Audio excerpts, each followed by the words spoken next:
Qual mulher que tendo 10 dracmas, se perde uma dracma, não acende a candeia e varre a casa, e busca com diligência até achar?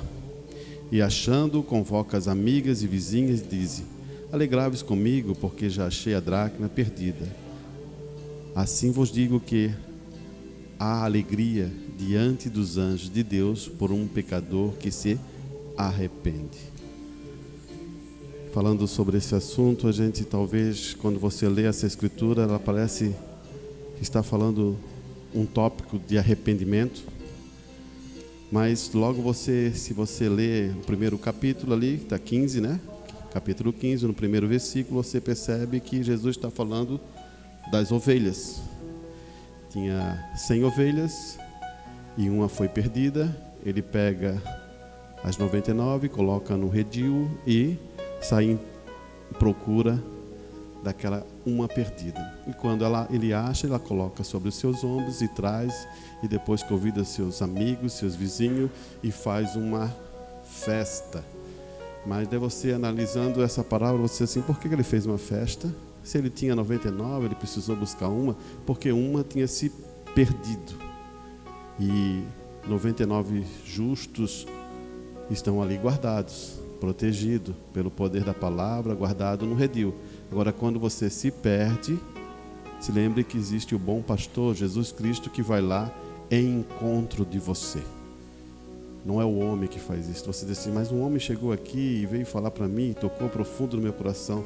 Claro que ele usa um tabernáculo, usa uma pessoa para fazer isso ao seu coração. Mas tenha certeza que é o bom pastor, o Senhor Jesus Cristo. E ele começa a colocar essas parábolas uma atrás da outra. Depois, na terceira parábola, você vê o filho pródigo, que logo ele sai, gasta sua riqueza, gasta tudo, e essa riqueza que ele pega é do seu pai, e seu pai dá a sua parte para ele.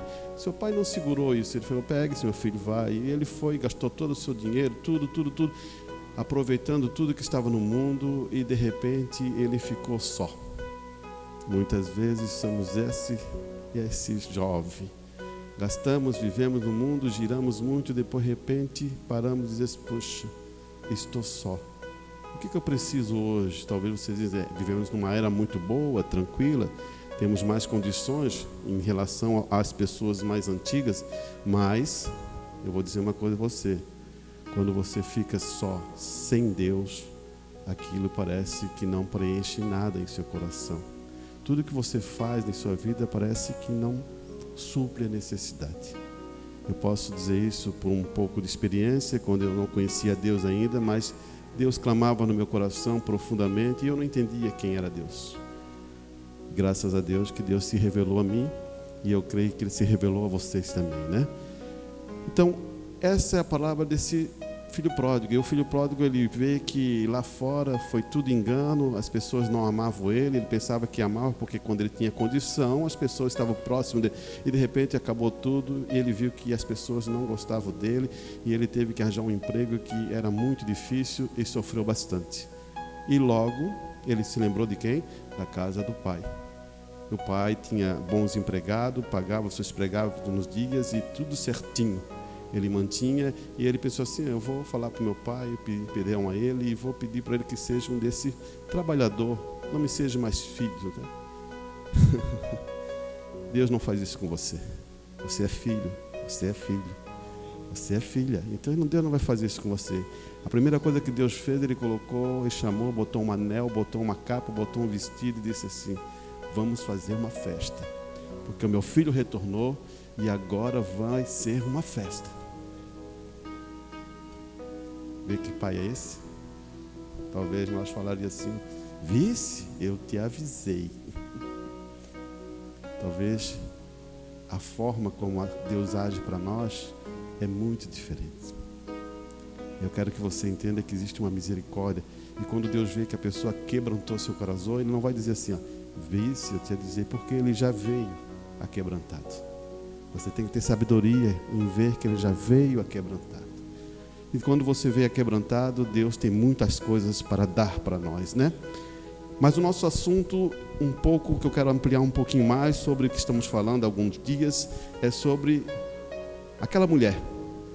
Aquela mulher que você olha aqui e diz, qual é a mulher que tendo 10 dracmas e perdeu uma dracma, não acende a cadeia e varre a casa e busca? Vou fazer uma estrutura para você entender. Quem é essa mulher? Primeiro ponto é você pensar, quem é esta mulher? E essa mulher é a noiva de Cristo. Porque você logo percebe que ela quer resolver, ela perdeu uma moeda, ela quer alinhar as coisas. E logo você veja assim, ela está diligentemente, ela está com pressa de achar esta moeda que ela perdeu. Então, você nota que há um desejo profundo em organizar ou verificar ou aquela moedinha que ela perdeu e achar. E a primeira coisa que ela faz é dar uma geral. Varrer, limpar, organizar, botar tudo em... Isso, no lado natural, você está vendo, porque nas casas lá na época dos hebreus, elas não tinham janelas, eram janelas de madeira fechada, não é como o vidro. Então não tinha claridade, ela teve que acender uma lâmpada. Isso é bom, né? Quando você entende isso, né? No lado espiritual. Acender uma lâmpada é acender a palavra de Deus, clarear. E muitas vezes, o que Jesus está contando aqui é para dizer a você assim, você tem luz no teu coração? Você clareou a sua alma, o seu espírito? Você deixou Cristo entrar aí, e Ele é luz, Ele vai mostrar o que está dentro do seu coração? Ou você tem medo de mostrar o que está dentro do seu coração? Não deixe isso. Deixe Cristo entrar em todos os compartimentos da sua casa. Mesmo que seja difícil para você. Ele vai restaurar, Ele vai organizar e vai dar paz ao seu coração. Esse é um problema muito difícil. Muitas vezes as pessoas tentam esconder o que têm. Não é que você vai sair aí, a vizinhança falar o que você fez, o que você não fez. Não é isso. Eu estou dizendo que você está tendo uma relação com Cristo. Você está tendo uma experiência com Deus. E você tem que ser sincero, porque Ele sabe o que está faltando em você, Ele sabe qual é a sua necessidade, Ele sabe como você age. Então não adianta você se enganar e dizer, não, eu sou bonzinho. Não, não é isso. E essa mulher, ela estava acelerada, porque ela precisava achar isso aí, o esposo estava vindo e ia dar problemas, porque ela era casada. Lá, esse símbolo das diademas, essas 10 diademas, provava que ela era casada. E é igual aqui no Ocidente. A aliança prova que somos casados. E alguém está com você. E você ama esta pessoa e faz uma aliança. E uma aliança, pode ver que é um círculo, é uma eternidade, não tem fim. Você tirar a tua aliança e colocar assim, você me diz onde que é o começo dessa aliança? Não existe, ela não tem fim. É uma aliança entre um homem e uma mulher, não tem fim. Você está entendendo isso? Você diz assim, mas lá a Escritura diz que os casados sobre isso, irmãos, talvez eu fale isso em outros momentos, né? E aqui ela começa a dizer aqui, ó, e achando, convoca as amigas, as vizinhas e diz, alegrai-vos comigo. Agora, quem ela vai convocar? Se essa mulher é a noiva de Cristo, quem ela convoca? Alguém que também seja noiva. Porque, irmãos, o irmão Brando fala assim, animais da mesma plumagem se reúnem, né? Você vê aí no céu, quando os patos voam, um atrás do outro, porque eles se aninham, porque são da mesma espécie. Eles vão para uma região, eles voam um atrás do outro. Eles posam, todos eles posam, porque eles são da mesma espécie. Você não vê um pombo junto com um urubu. Você vê junto, eles estão num bando, tudo junto? Não, você vê pombos voando ou vê um grupo de urubu. É isso que eu quero que você entenda. Então, há uma união. E quando ela se alegra, ela está falando de uma coisa que ela recebeu. Bênção, graça, felicidade. E não tem coisa melhor você falar para quem? por um amigo. Irmãos, na ciência, se você quer ver uma coisa que é tremenda, você vai ali e fala para uma pessoa assim, está acontecendo isso comigo, está tendo problema, está tendo dificuldade, estou tendo isso, a pessoa até pode se compadecer contigo, dizer, é verdade, e fica compadecido contigo. Agora, fale de felicidade, de alegria para uma pessoa desse tipo, para ver se ela vai ficar feliz. Se ela não ficar feliz, eu já vou dizer para você, ela não é o seu amigo. Porque quando você fala que está sendo bem sucedido, quando você está sendo abençoado, se aquela pessoa é teu amigo, ele vai dizer assim, vou estar feliz, alegre, vamos fazer uma festa, vamos nessa festa, o meu irmão, a minha irmã está sendo abençoada, mas parece que, né? Você percebeu? Vossa festa está sendo abençoada, glórias a Deus. Mas quando é o inverso, então, quer ver se você quer saber se é teu amigo? Fale que você está sendo bem sucedido, para ver se ele prova que é seu amigo. E logo ela refere-se aqui, assim digo que há alegria diante dos anjos de Deus por um pecador que se arrepende. Irmãos, a Escritura está recheada de ponta a ponta. Atos 2:38 mostra o procedimento. Primeiro nós temos que se arrepender para depois ter o Espírito Santo. Todos nós somos pecadores, não existe aqui ninguém santo. O único santo é Deus. Grave o que estou falando, o único santo é Deus. Então, todos os dias nós temos que nos arrepender das nossas falhas. Ou você se arrependeu e resolveu? Não, existe momento em nossas vidas que eu me arrependo.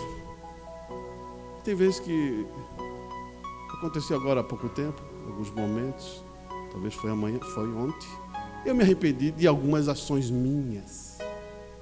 Estava errado, eu estou errado, e não posso botar a culpa em ninguém, eu estou errado, as ações que eu vivi, eu não apliquei a posição que eu devia tomá-la, ser mais calmo, mais tranquilo, mais paciente, esperar. Porque muitas pessoas pensam assim, o pregador nunca erra, o pregador nunca falha. Isso é mentira. Eu sou cheio de falhas e cheio de fraqueza. Mas Deus tocou no meu coração, eu pensei à noite, fiquei pensando, acordei pensando e achei realmente, Pai, estou errado, perdoa, eu não queria fazer isso. Então, isso é a minha posição em relação à palavra, porque quem me corrige não é o meu irmão. Quem me corrige é o Espírito Santo. Você está entendendo? Isso é importante você saber. Você sente que aquilo não foi certo. Ele toca em seu coração.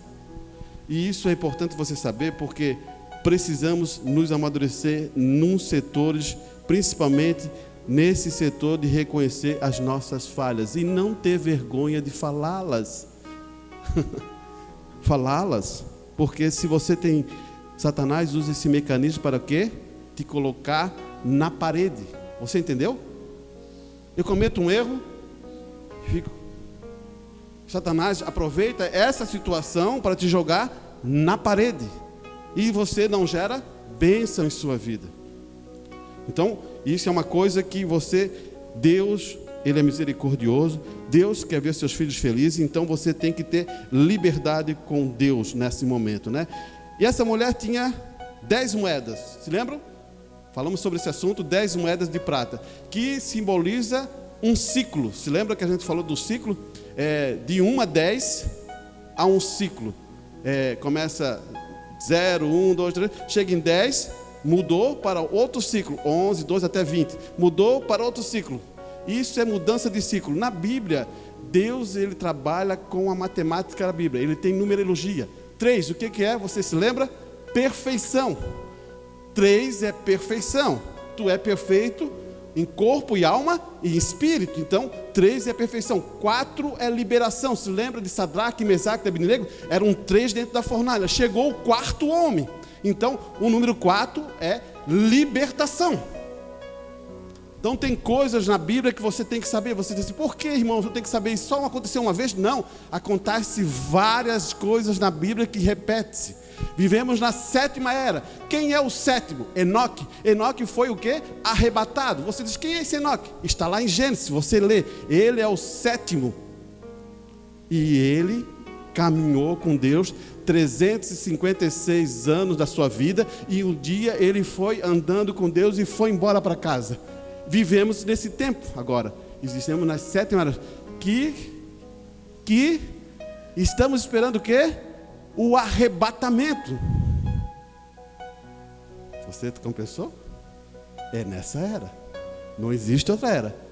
Não acredita que vai vir a 8ª era, vai ter o 8º mensageiro, isso não é verdade. Estamos vivendo nesse tempo. O que estamos preparando a igreja é para o arrebatamento. Nunca preparamos a igreja. Agora você está falando de salvação, você se lembra que eu falei. Salvação é um dom de Deus. Se você reconhece o sacrifício de Cristo, você está salvo, meu irmão. Deus não brinca com isso. Eu quero que você entenda, brincar é assim, ó. Ele fez uma coisa errada hoje, não está mais salvo.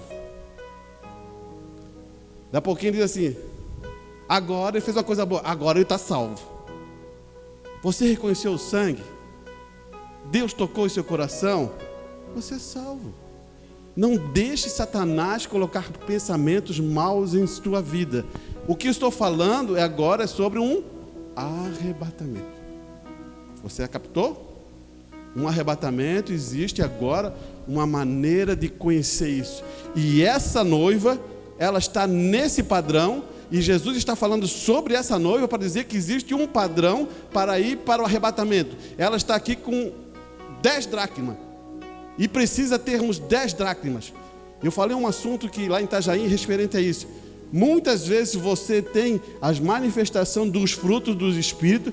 Todos os filhos de Deus têm que ter essa manifestação. Mas você diz assim, mas como? Os fariseus também tiveram essas manifestações. Mas eu vou fazer uma pergunta para você. Você se lembra que Jesus Cristo falou dos fariseus? Ele falou assim, ó. Qual é a manifestação? Primeiro vamos ler para você compreender. Está aqui, ó. 22, 5 de Gálatas, 22, diz assim, ó. Mas o fruto do Espírito é amor. Começa com amor, termina com amor. Grave o que eu estou falando. A palavra começa com amor, que é a manifestação da fé. Sem amor você não ama Deus e não manifesta a fé por Deus, porque o amor é a coisa mais importante que tem. No casamento é o amor que funda toda a estrutura do casamento. Então começa com amor e vai findar num coroamento de amor. E Deus é amor.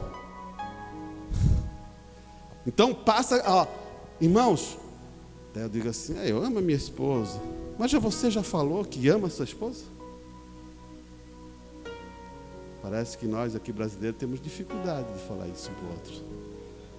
Temos bastante dificuldade de falar um para o outro. Eu amo minha esposa. Se você tem uma dificuldade, leva uma flor. É verdade, leva uma flor. Amém? É isso aí, né? Uma flor. Se você não tem condição, arranca a flor ali da grama ali e leva. Só não vai dizer para ela que pegou no jardim ali do vizinho, né? Sabe por quê? Isso faz você ficar mais leve. Percebeu? Fica mais leve. As coisas ficam mais leves. Mas a gente vive num tempo de cotidiano, acostumando. Vamos lá, o homem faz isso, a mulher faz isso, e vamos acostumando. Não faça isso, surpreenda. Hoje, amor, eu fiz um jantar especial para você. E não vou convidar a vizinha, não vou convidar... É nós dois. Não é assim? Irmãs? Opa, acho que entendeu, né? Essa é a coisa importante, porque você manifesta amor, carinho, gratidão. Aquela pessoa que está andando com você, que luta, de vez em quando você briga, você fica meio brabo, você fala isso, sai daqui, o outro fala assim, hoje eu não quero falar contigo. Mas se você leva isso mais leve, você se sente melhor e ela se sente melhor. Isso é importante. Irmãos, não existe jovenzinhos, as jovenzinhas que vão casar, outros jovenzinhos que vão casar. Não existe perfeição nisso. Não é toda a vida que você pensar que vai ser mar maravilhoso, né? Aquele mar, né? Que tu olha assim que vai... Não, casamento tem dificuldade, né? Irmãos mais velhos aí, não tem? Tem, né? Vocês podem confirmar isso. E essas dificuldades nos fortalece. Amém? Fortalece, porque conhecemos e queremos fazer o melhor, porque um dia nós chegamos ao altar e dizemos assim, eu amo essa mulher, essa mulher diz: eu amo este homem. Assim é Deus. Então essa mulher, o primeiro princípio que ela tem o amor para Deus. Por isso que está aqui, ó. O fruto do Espírito é amor. Ela ama esse homem. Ela tem gozo, alegria, felicidade. É o mesmo princípio. Olhe bem o que vai acontecer aqui. Falamos de amor, entrou o gozo, depois entrou a paz e a longanimidade. Vamos parar nesses 3 pontos aqui. Sem amor, você não tem felicidade. Você captou? Por que está sendo destruído tudo isso? Porque você sabe que por trás de um sistema, que é o mundo, e essas coisas que estão acontecendo, que você está vendo que está acontecendo, tudo isso é para nos pressionar. E quando nós estamos com pressão, a gente não dá atenção. Você notou quando você... Vamos ver uma coisa simples para você entender. Você que é motorista, você está andando no trânsito e você tem que ir lá para a cidade. A coisa mais ruim para nós aqui é ir para a cidade. Pegamos aquele trânsito, tudo aperta, um corta daqui, um aperta daqui, vem um engraçadinho, já corta e faz assim, freia na tua frente, tu segura, e daí vem o atrás, começa a empurrar e tu fica assim. Começa a existir uma pressão ali. E naquela pressão, tu tenta manter o seu controle, mas de vez em quando tem uns mesmo que não dá, né? Tu olha para eles, meu Deus, como é que pode isso? Daí tu tenta se jogar um pouquinho para cá, para ver se ele vai embora, para não entrar naquele clima, mas tem vezes que daí vem o outro e já é buzina. Você está entendendo o que é isso? Isso é pressão. E isso está no ar. Agora, como liberar essa pressão? Existe uma maneira. Não existe, mas existe, né? Existe. Vamos liberar essa pressão naquele que te chamou, Jesus Cristo. Não libere sobre cima do seu marido, ou irmãs não liberem sobre, ou irmão não se libere essa pressão sobre cima da sua esposa. Tenha sabedoria. Você captou? Tenha sabedoria. As coisas, ela flui leve, mas o sistema aí fora faz a gente ficar nervoso. Então, cuide com isso. E aqui ela tem amor, ela tem gozo, ela tem paz e ela tem longanimidade. Longanimidade, se lembra o que é aquilo? Estica. Estica. É longo. Estica. Mas hoje eu acho que os homens não estão muito com força, né? Perderam os músculos, né? Só assim, ó. Eles não fazem assim, ó. Eles só... Não quero mais saber. É verdade. Porque parece que a força espiritual, a força da graça, parece que não está mais. Você entende isso, irmão, que eu estou falando? Eu estou explicando uma coisa natural, mas estou aprofundando para o lado espiritual, para você entender. Talvez isso bata em você. Casar não é só para mim, tudo é para mim. Já vi esses casamentos mais jovens agora? Casou, não, é tudo para mim. Não, tudo é meu. A vontade tem que ser minha. Os desejos tem que ser meu. Casamento é para os dois. Casamento é uma aproximação e agora vamos ser totalmente, não sou mais dono. Estamos unidos em um só pensamento e indo para frente. Mas só que o casamento hoje ainda tem a questão individual no meio. Acabe com isso. Já pensasse se Jesus Cristo, que vai ser o nosso noivo, né? Que é o nosso noivo, fosse individual? A princípio, já vou dizer para você, Jesus Cristo morreu pela noiva. Lá no Calvário, ele derramou o sangue pela noiva. Ele pagou o preço. Agora imagina assim, não, é só para mim, eu não vou morrer. Ela que se quiser, vem andar atrás de mim. Captou? Não funciona, né? Irmão, mostre isso. Irmão, mostre isso. E você vai ganhar o seu lar. Você captou? Mostre. Porque isso mostra a mudança de nosso coração. Quando eu comecei na mensagem, um tempo atrás, eu me lembro muito de nossos irmãos que falam a língua espanhola, esses pastores que falavam muito a língua espanhola, que estavam mais próximos da nossa região aqui, eles tinham uma cultura muito mais diferente de honrar as esposas do que nós, brasileiros. O brasileiro tem um padrão que é formado desde berço, machismo. No brasileiro aqui tem isso, mas alguns outros países aí não é assim. Então a gente tem que pegar as coisas boas. E um cristão, ele nunca pode ser um machista, meu irmão. É isso que eu quero que você entenda. Por quê? O amor que essa mulher tem aqui, nessa parábola, é tremendo.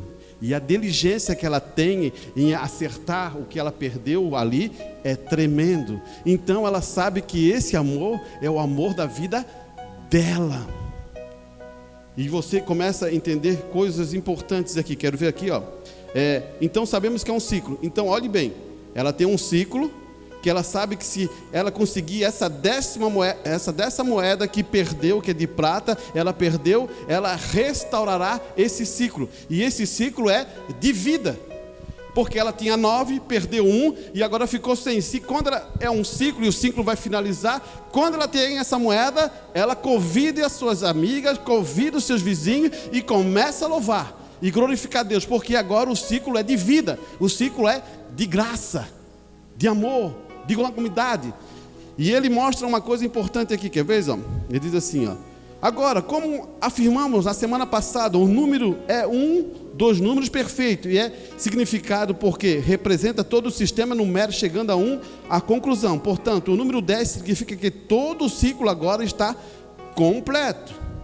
O número 10 é usado em todas as escrituras para descrever um fim de um ciclo, como Deus completou o ciclo do homem na era diluviana. Ele fala assim, ó: de Noé até a geração de Abraão são 10. Vocês vão lá e contam a geração, chegou 10. Ali é um ciclo.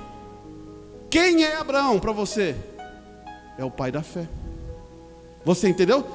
Veio o ciclo e chegou Abraão. No 10º, agora muda o ciclo. Tenha fé. Deus chama pela fé. Deus dá uma promessa a Abraão, que ele diz assim, ele não cobra de Abraão se ele vai fazer ou não vai fazer. A bênção já está ali. Você começa a entender? Aqui o princípio, depois de Abraão até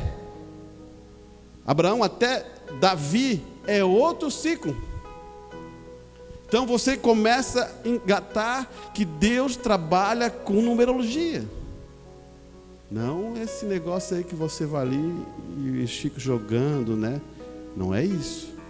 É o padrão de Deus dentro da Escritura. Olha aqui. 10 espias. Os 10 espias, eles foram até a fronteira e não aceitaram. Acharam que eles não eram capazes. Voltaram. Ali muda o ciclo. Depois vem Josué, e eles morrem tudo.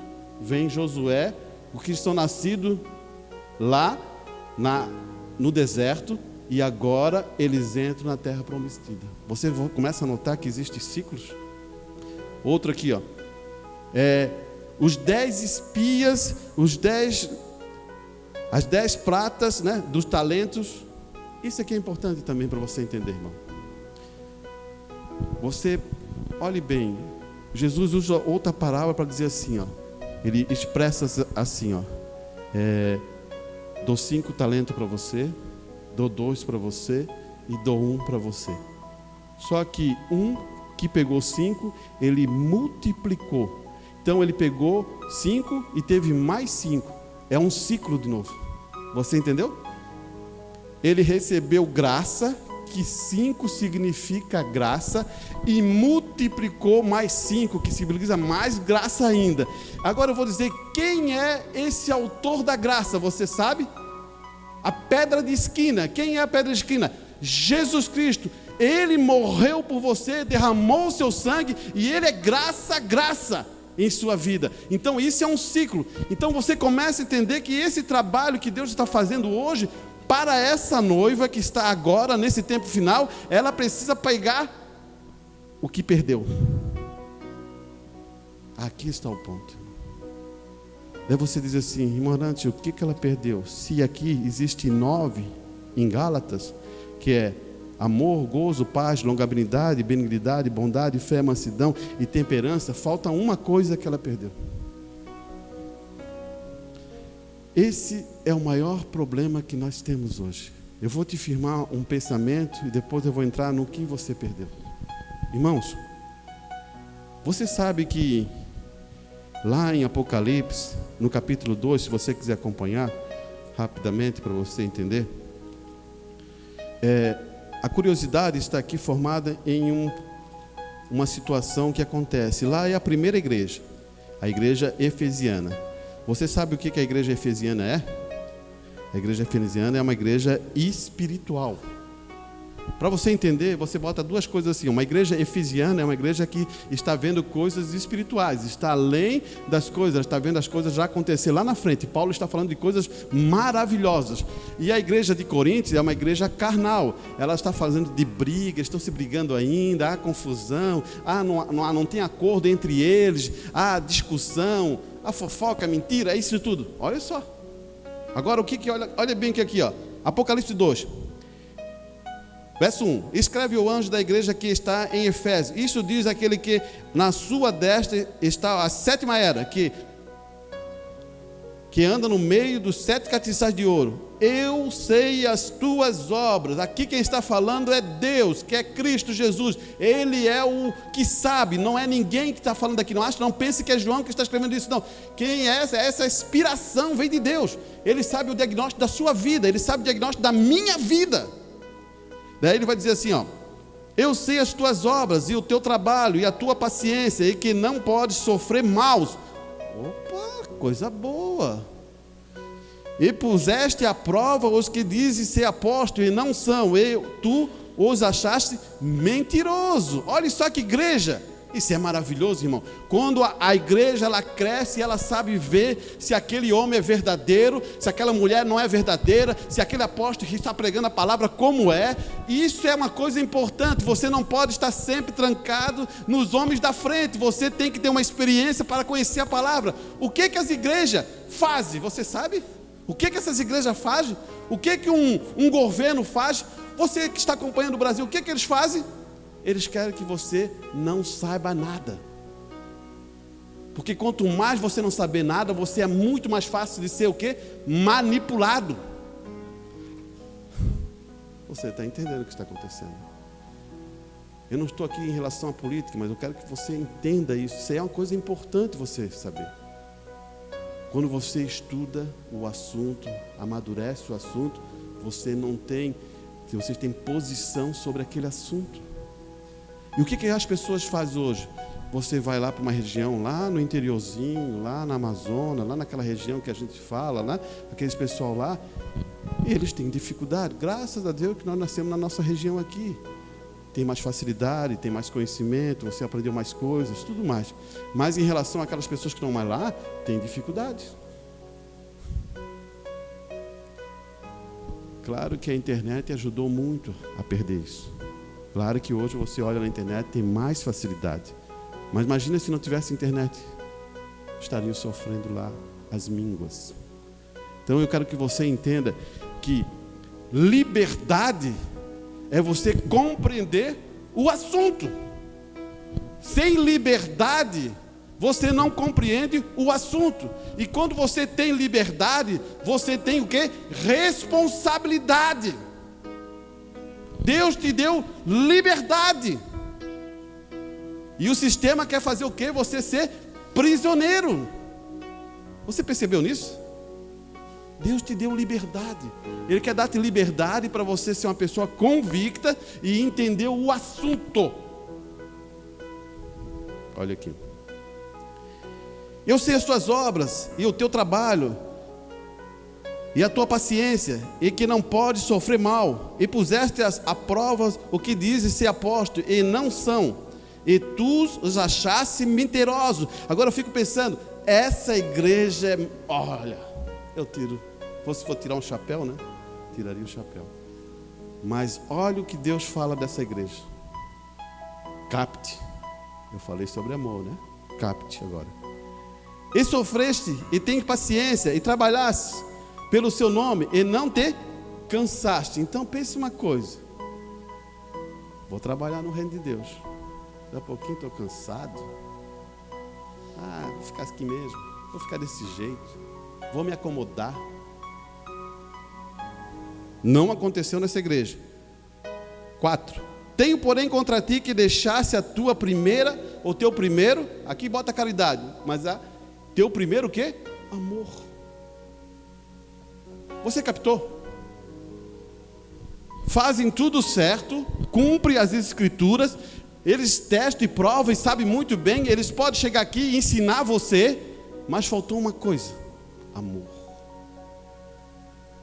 E eu vou dizer uma coisa contigo: quando falta amor, falta tudo. Olhe bem, isso quem está repreendendo é o Espírito Santo. Tenho, porém, contra ti que deixaste o primeiro amor. Daí o que ele fala? Agora ele vai dar o que você deve fazer. Lembra-te, pois, onde caíste, arrepende-te e pratica as primeiras obras. Quanto não, brevemente a ti virei e tirarei do seu lugar o teu castiçal, se não te arrepender. O que o noivo, o que Deus está falando? Você captou o que ele está falando? É uma coisa tão importante isso, irmão, que você vai imaginar, dizer assim, mas não está tudo certinho, só tem isso. O amor nunca perde. O amor não suspeita mal. O amor não fracassa. O amor vence tudo. Você começa a entender o porquê que precisamos disso? Daí você diz, irmão Arantes, eu quero isso. Eu quero? Então eu vou dar para você agora. Você quer amor? Você tem coragem de pedir que Deus dê amor ao seu coração? Você tem certeza disso? Porque vai ser um desafio. Vai ser uma prova. Vai ser um sacrifício. Sabe qual é o amor de Jesus Cristo? Morreu por você. Morreu por mim. Amor é se entregar. Não é dizer, não, faça a minha vontade, não. É se entregar. Morrer pelaquela pessoa. Irmãos, eu fico pensando, uma igreja poderosa em amor. Eu fico pensando que essa igreja não precisa mais de nenhum dom. Ela precisa só do amor. Quando um irmão sai daqui, se afasta, eles choram. Quando um irmão tem algum problema, ele sente. Você já pensou numa igreja assim? Vamos diminuir uma família assim? Quando o outro está passando sofrimento, ele sente. Eles sofrem um pelos outros. Eles amam uns outros. Eles não têm um jugo pesado em seus corações. Eles se aquebrantam. Eles se conversam. Sabe o que aconteceu com essa era, né? Não se conversa mais. Não se olha aos olhos e sente o que está acontecendo ao seu coração. O pai passa uma mensagem para o filho que está no quarto: vem almoçar. Você acha que é brincadeira isso? Irmãos, eu vou falar uma coisa para você. Eu falei uma pregação uma vez sobre esse assunto. Você tem uma mesa em casa? Quantas cadeiras tem essa mesa? Suporta a sua família? Coma com a sua família. Sente lá. Ah, mas eu não estou acostumado.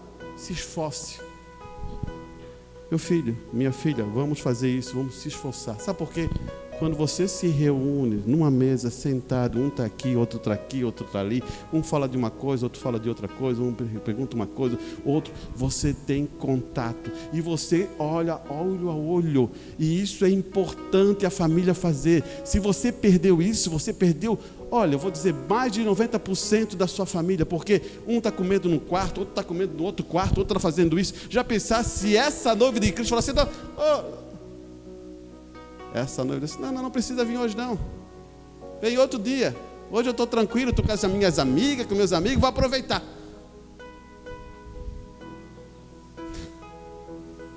Você está entendendo onde que eu quero chegar? Aonde está o amor? Aonde está o amor?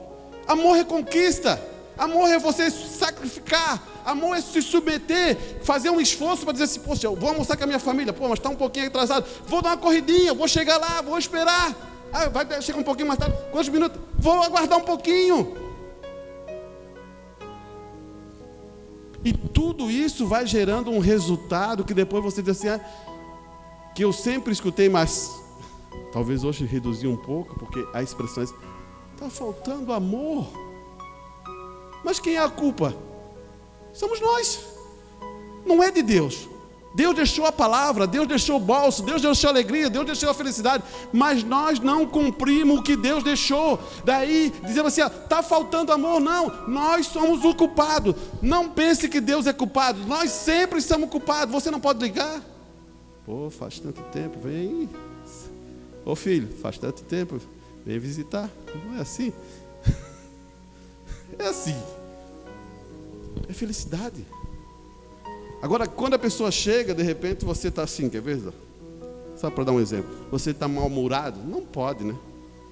Aquela pessoa que veio te visitar, daí você quer a visita dela, mas naquele dia parece que deu um problema. Você está mal-humorado, aquela pessoa vai pensar o quê? Que você não quer ver ela ou ele. Aí que está o sacrifício do amor. Aí que está a posição. Eu estou com problema, estou com isso. Daí eu tomo posição e estou feliz. Eu não fico assim, eu estou com isso, estou com aquilo. Não, você tem que mostrar felicidade. Isso é uma coisa que você vai mostrar porque você quer o melhor. Você quer aquelas pessoas mais próximas de ti. Você quer. Olha, irmão, para nós crescer, precisamos muitas coisas ainda, né? Eu sei que isso é importante a gente fazer um inventário em nossas vidas. Muitas coisas precisamos do inventário para podermos realmente conhecer o que Deus quer ao nosso coração e sobre o que Ele quer fazer em relação a isso em nossas vidas, né? Só quero pegar aqui mais uma. Aqui. Número 5, ele diz assim, o que significa acender uma vela? Você já sabe, né? Palavra é essa palavra, né? Luz para meus pés é a palavra do Senhor. Então você já sabe que quando acendeu uma luz, que ela acendeu uma luz aqui, era a palavra.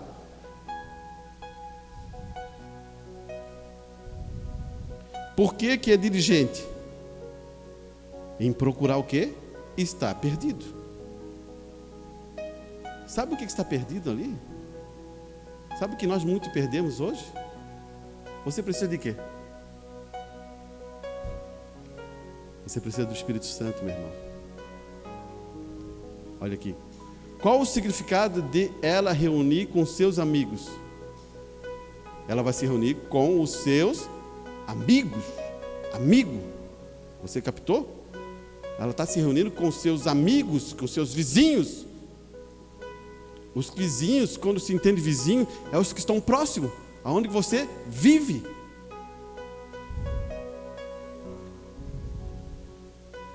Aqui fala assim também. Porque juntos, o que isso significa que se chamamos para reunir? Significa unidade de espírito. Irmãos, só se reúne quem tem unidade de espírito. Você captou? Só um minutinho. Eu fico feliz quando vejo os nossos irmãos aqui, músicos. Eles vão chegando, eles vão se sentando, vão se reunindo, vai ali, começa a cantar, o outro começa assim, o outro já faz torcida atrás. Fica feliz, eu gosto disso. Mas tem vezes que não acontece muito isso, né? Algumas vezes, né? Um não faz torcida, mas quando eu vejo que um senta ali, outro começa a tocar, o outro faz assim, e o outro está fazendo torcida para tudo dar certo, poxa, eu estou em paz, eu estou alegre. Porque isso é importante, irmãos. Por isso que muitas vezes a gente ser negativo, a gente tem que cuidar. Vou te explicar sobre negatividade. Isso vai ajudar um pouquinho, eu já vou finalizar. Não seja negativo. O irmão Brana fala numa mensagem que ele nunca mais queria ser desse jeito. Por quê? Talvez alguém venha e fale assim, eu vou fazer isso, eu vou fazer aquilo, e diz assim, não vai dar certo. O que acontece contigo? É um balde de água fria, né? Poxa. E a pessoa gosta de ti, tu quer saber a tua opinião, né? Isso que é o mais importante, né? e tu logo dá aquele balde de água fria. Puf! Seja sábio, meu irmão. Seja sábio, minha irmã. Você até pode dizer assim, não, você vê que não é muito bom, mas você, não, irmão, poxa, legal isso tudo. Você pode abrir toda uma estrutura para ajudar aquela pessoa a se empolgar para aquilo. Mas você realmente está vendo que não é muito bom. Daí você depois define isso, mas na hora já chega assim, não, isso não vai dar certo, tu estás doido, olha não sei o quê. O que a pessoa vai sentir? Primeiro, apazigua isso. Chega lá, não, poxa, que bom, que boa ideia, que boa isso, que bom para fazer. Mas você pode explicar as coisas que talvez vai surgir no meio do caminho. Você entendeu? Mas nós temos essa negatividade. Nossos filhos perguntam por quê? Por que não? É outro ponto terrível que tem. Daí, o porquê do filho é porque o porquê do filho é importante você saber, porque vai dar crescimento a ele. Você não está criando filho para você. Daí você diz não, ele não entendeu nada. Agora, quando você tem habilidade, você não, porque isso. Porque você não tem essa idade ainda, você não tem responsabilidade, você não tem talvez ainda condições para se manter. Tudo isso vai explicar numa situação que ela possa entender, ou que ele possa entender. Mas a gente tinha aquele costume, não, eu que estou mandando, eu que estou mantendo a casa, é do meu jeito. Você entendeu? E o filho sai como? Sem entender nada. Ele só quer uma resposta clara. Irmão, pais sábios, mães sábios, conversa com o seu filho e mostra a situação e tenta falar. E se ele não aceitar, vocês ainda orem por ele. Pais sábios são isso. Agora você não deve derrubar o estímulo deles, a alegria deles fazer. Porque um dia você também queria fazer, um dia você também queria agir, um dia, e você fica podando isso. Daí o que acontece? Eles ficam dependendo toda a vida dos pais, porque você está podando. Você tem que dar liberdade, ele tem que tombar, ele tem que cair, ele tem que machucar, ralar o joelho, ele tem que exercer algumas coisas para aprender a vida. Quando você bota para dentro e fica embalando, ele pensa que vai ser sempre um neném. Captou? Essa é a verdade. E eu vou dizer assim, irmã, estás falando isso de ti? Não estou falando isso, eu vou te provar que eu não estou falando isso. Deus nos comparou como águias. E o que a águia faz? A águia vai lá, produz, bota um ninho, bota o ovo, faz lá, bota aqueles galhos, bota a pluma e coloca o ovo. Chega um determinado, o filhinho nasce. Nasce 2 lá, mais ou menos, ou 3, e fica ali. A mãe águia vem, começa a alimentar, o pai águia vem, começa a alimentar. Daí a pouquinho ela vê que está começando a ficar empenadinho. O que ele faz? Ele tira toda a penugem, toda a coisa fofa do ninho. Fica tudo em galho assim, ó. Poxa, mas que pai danado, né? Tirou toda a pluma. Não é? Para eles começar a exercitar a voar. Então agora o ninho começa a espetar, ele começa a ficar fora do ninho, começa a bater asa. E aquilo é importante, porque ninho com muita pluma, fala a verdade, você sairia com ninho com muita pluma? Não sairia nunca. E o próprio Deus mostra isso, tira as plumas e deixa os galhos espetar. E daí começa a ficar desconfortável, daí começa a sentir as pontadinhas. E agora, o que acontece? Na outra etapa, ele já está maior, já está batendo ar, já está grande, está dando salto, ele já começa a dar salto. Eles vai lá, desmancha o ninho. Pode ver, a águia faz isso, desmancha o ninho. Daí ele perde a ideia, meu Deus. Daí ele começa a pular daqui, corre lá, sobe na árvore, dá um salto lá e começa. E a outra coisa, sabe o que ele faz? Olha, isso aí você pode assistir, isso aí tem na internet para assistir. Eu vou dizer uma coisa, a outra coisa que ele faz, sabe o que ele faz? Ela começa a vir em 2 dias, daqui a pouquinho, ela vem, sabe quando? Daqui a 1 semana. E o filho está morrendo de fome. E está berrando. E berrando, mas agora ele está mais magrinho, está dando salto lá em cima. E quando chega ele come. Daqui a pouquinho ela demora mais 1 semana. Esse é o nosso Deus. Porque aquela águia, por inspiração, está sendo revelada àqueles filhotinhos, porque num dia aquela águia já atravessou tempestade, já bateu contra as batalhas, já lutou contra os ventos, e ela está formando os seus filhos para lutar contra os ventos, entrar na batalha. pegar e caçar e comer a carne viva, direto da boca poderosa que foi rasgada. Você está entendendo isso? Deus é assim. Você começa a entender que você vai se amadurecendo. Deus é especial, meu irmão. E Ele quer você aonde? Ele quer você na penha. Porque aquele momento de voar é seu. Aquele momento especial de voar é seu. Ah, não, daí um olha para o pastor e diz assim, ah, não, vou deixar o pastor voar, o pastor tem que voar. Não, o pastor pode até estar voando, ou não está voando, não sei o que está acontecendo, mas ele tem que voar também. E você também tem que voar. Estamos vivendo no último tempo. Voe. Cabe com as coisas, com as picuinhas, com as coisas pequenas. Voe. Esse Deus possa nos ajudar, né?